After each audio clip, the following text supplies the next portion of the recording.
Well, listener, thank you very much for that. That comes from depth. You can see behind me there, that's me fighting as a young mid 20s man in kickboxing. But you know what? I'll tell you something, guys. My journey started long before that. I started wrestling in the first grade. We were back east, and wrestling was a big sport. It wasn't as big in California when I got there. And then I did karate for most of my adolescence, right? Like that was what there was available at the time. There was none of this UFC stuff. So now that martial arts are so popular, I'm thrilled that kids are getting involved and they get it and they like it, and I'm all about it.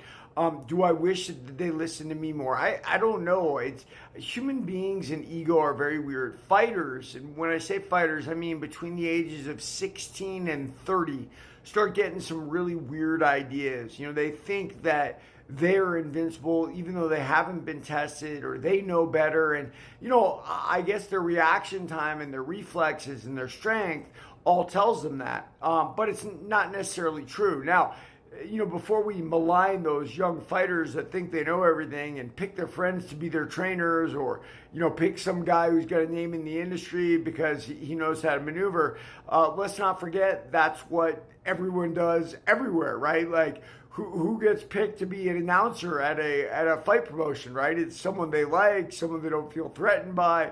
You get out here in the world and you say what's what and you speak your mind, you will find yourself almost friendless.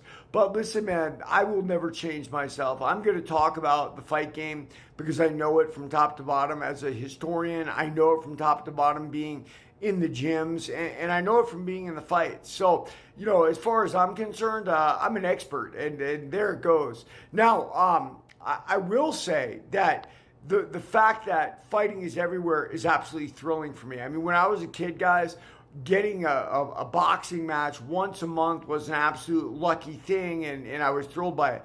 Now there's so much fighting on the weekend, I can't watch it all. I mean, I can't watch MMA and boxing. It's too much info coming in with the real life I got to live now. So I'm thrilled, man. I'm like a kid in the candy store. But the fact that people discount me, well, get used to this world, man. That's what people do to other people here. So read my book, Warrior of the Light. It is quite literally a guide to not make the same mistakes I did in the fight game. And it's funny, I will tell you this. I had a young fighter coming up that I was really good friends with. I'm not going to say his name because I don't want to. And I sparred with him really hard, and I was with him, and sure enough, he got lured away by people talking bad about me and saying other things. And his career didn't work out, but he never reflects back to think, should I have zigged when I zagged?